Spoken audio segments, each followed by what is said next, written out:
Hi there, and welcome back to the Irish Media Network. My name is Morgan Phillips. And I'm Paul Fisher, and as you can tell, it's Spirit Week. We've got some really fun stories for you guys today. Paul, how about you tell us about the first one? Yeah, we have a news story on Knoxville's newest fashion icon, Piper Sharp. The 9-year-old gained her full supermodel treatment in New York in September. We've also got updates on Hurricane Sam, which is currently reduced to a Category 1 hurricane over the Atlantic. The storm is expected to hit Iceland later this week. And we have news on a surfer barely surviving a shark attack. The surfer was airlifted to the local hospital after his life-threatening injuries. We will dive deeper into these stories after we head outside to John with the weather. Thanks for asking, Morgan.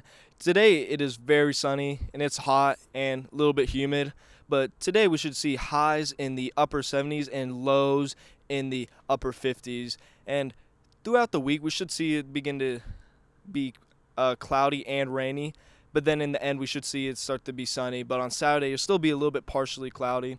And as you can see on our radar, we have a little bit of clouds coming in, some light rain, and then some more coming in the evening. Now, Morgan, what's going on with that pageant participator turned model? Fashion icon who went all the way to New York to walk the runway during Fashion Week.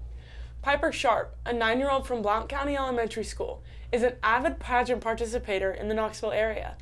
After competing in over 140 pageants, one designer has been a staple in her career, Mark DeFang. DeFang is a new designer in the fashion world, gaining popularity for his purses and shoes among pageant contestants. During his New York Fashion Week show, he decided to take his clientele to the stage. Piper was in shock, but she just had to say yes to this amazing opportunity, knowing that millions of people would be watching her.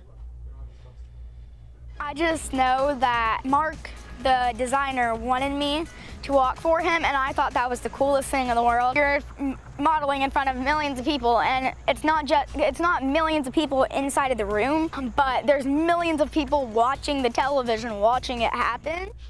Piper and her family were in New York this September for the show, where she got the full supermodel treatment.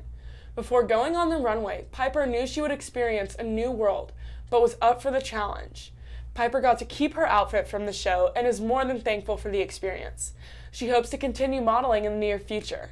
Now, Paul, can you help us check in to a bigger stage in sports? Right, in this news, this was a big week for the NFL. Justin Herbert has set an NFL record last Monday after he became the first quarterback to complete 500 passes before his 20th start. They won the game 28-14. What's happening in MLB? Well, there's unfortunately some sad news in the MLB recently. Eddie Robinson, the oldest former MLB player, died a couple days ago. He played for the Cleveland Indians and later became the general manager for both the Atlanta Braves and the Texas Rangers. He started his career in the 1940s and he played for 13 years. He will be truly missed by his family, and our prayers will stay with them. Paul, what's going on locally in sports? Yes, well, locally in high school football means the beginning of October, which means that we are halfway through the high school football season. Many teams are looking to close out their district schedules with the hope of gaining a home field advantage for the state playoffs. The Fighting Irish are definitely in that situation after defeating Father Ryan this past week. The Fighting Irish now boast a 2-1 record in the division, 2 AAA region in the upcoming weeks. The Fighting Irish are looking to cap off their district schedule with wins against Pope John Paul II and Montgomery Bell Academy. Outside the division, 2 matchups. Many Division I schools are competing for their district titles as well. Powell, who the Fighting Irish will face later this season, are also 3-0 in their 5A district. We will continue to follow up on the Fighting Irish football team as we get closer to the playoffs in November, and wish all the high school coaches and players the best of luck in district play. Before we head to commercial, learn about more information for our tailgate that heads up the Lipscomb Academy game tomorrow night.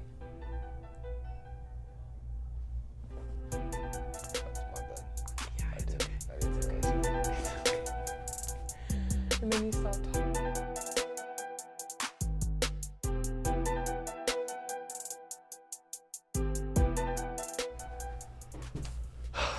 I think we can learn it.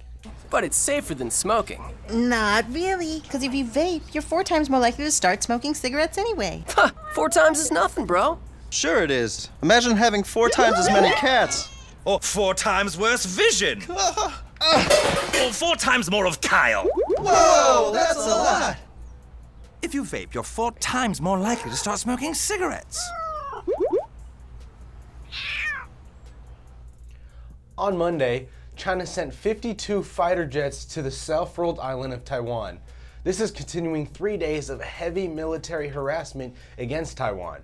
The aircrafts included 34 J-16 fighter jets and 12 H-6 bombers, as well as others. The Taiwanese Air Force was able to scatter their air fighters and monitor the Chinese warplanes on their defense system. The reasoning behind this aggression is that China claims democratically ruled Taiwan as its own territory to be brought under control by force if necessary. China has refused to acknowledge the island's government. Experts say they are concerned that China will launch war with Taiwan.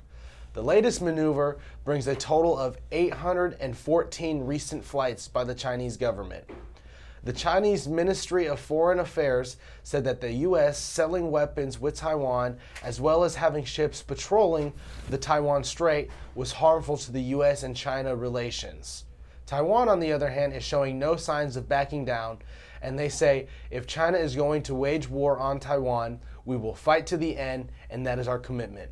We will keep you posted on this story. Yes, we will. In other news, this weekend, a surfer whose name has not been released to the public barely survived a shark attack and is fortunate to be alive. About 70 miles north of San Francisco, near the Sonoma coast, the surfer was bitten in the thigh at about 9 a.m. Before the officials arrived, the man was helped ashore by other surfers and a tourniquet was applied to his leg by one of the men. He was airlifted not much later, but the authorities said that the tourniquet was crucial. That's what made the difference between a life-threatening injury and a stable patient. The beaches near the site have now reopened, but were closed for a few days following the attack. The exact shark that bit the man is not known, but a great white shark is believed to be the culprit.